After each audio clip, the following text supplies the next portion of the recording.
हमारे प्राचीन ग्रंथों में ना समय के एक बहुत ही विशाल चक्र का जिक्र है। एक ऐसा चक्र जो इंसानियत के उठने और फिर गिरने की पूरी कहानी बताता है। तो चलिए इस रहस्यमय यात्रा पर एक साथ चलते हैं और इसे समझने की कोशिश करते हैं। 32, 21, 11 और 5। अब ये सिर्फ नंबर नहीं है, ये असल में मानव जाति के धीरे धीरे पतन की एक बहुत ही चौंकाने वाली कहानी है। जी हाँ, यकीन करना मुश्किल है ना? लेकिन गरुड़ पुराण में एक चौंकाने वाली भविष्यवाणी है कि कलयुग के अंत तक इंसान का कद सिर्फ 1 फुट का रह जाएगा और उम्र महज 20 साल। तो क्या ये सिर्फ एक कहानी है या हम सच में उसी भविष्य की तरफ बढ़ रहे हैं? इस भविष्यवाणी की जड़ तक पहुंचने के लिए हमें पहले हिंदू धर्म में बताए गए ब्रह्मांडीय युगों को समझना होगा। ये हमें इस पूरे चक्र का एक नक्शा दिखाते हैं। समय को 4 बड़े हिस्सों में बांटा गया है, जिन्हें युग कहा जाता है।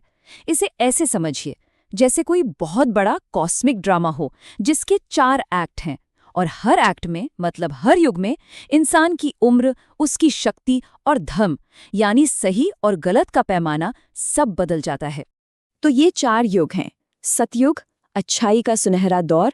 फिर आता है त्रेता युग, जहां पहली बार दरारें दिखनी शुरू होती हैं। उसके बाद द्वापर युग, जहां अच्छा और बुरा लगभग बराबर हो जाता है। और आखिर में कलयुग, अंधकार का वो युग जिसमें हम आज जी रहे हैं। तो चलिए समय में पीछे चलते हैं और शुरुआत करते हैं सबसे पहले, यानी स्वर्ण युग से। सबसे पहला और सबसे बेहतरीन युग था सतयुग, जिसे सत्य का युग भी कहते हैं।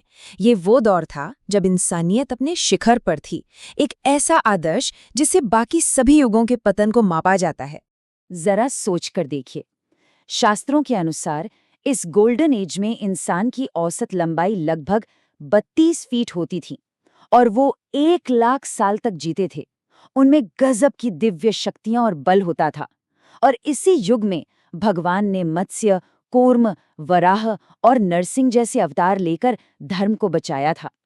लेकिन जैसा कि हर चक्र में होता है, जो चीज ऊपर जाती है वो नीचे भी आती है। सतयुग के बाद एक धीमी गिरावट शुरू हुई, जो अगले 2 युगों तक चलती रही। अब इस टेबल पर एक नजर डालिए। गिरावट एकदम साफ दिखती है। सतयुग के बाद आया त्रेता युग। इस युग में धर्म का असर थोड़ा कम हुआ। इंसान की लंबाई घटकर 21 फीट रह गई और उम्र 10,000 साल। इसी युग में भगवान ने वामन, परशुराम और श्रीराम के रूप में अवतार लिया। फिर आया द्वापर युग, जहां इंसान की लंबाई और कम होकर 11 फीट रह गई और उम्र सिमटकर सिर्फ 1000 साल हो गई। द्वापर युग ये एक बहुत बड़ा टर्निंग पॉइंट था। ये वो समय था जब पाप और पुण्य यानी अधर्म और धर्म का पलड़ा लगभग बराबर हो गया था, और इसी वजह से एक बहुत बड़े संघर्ष ने जन्म लिया।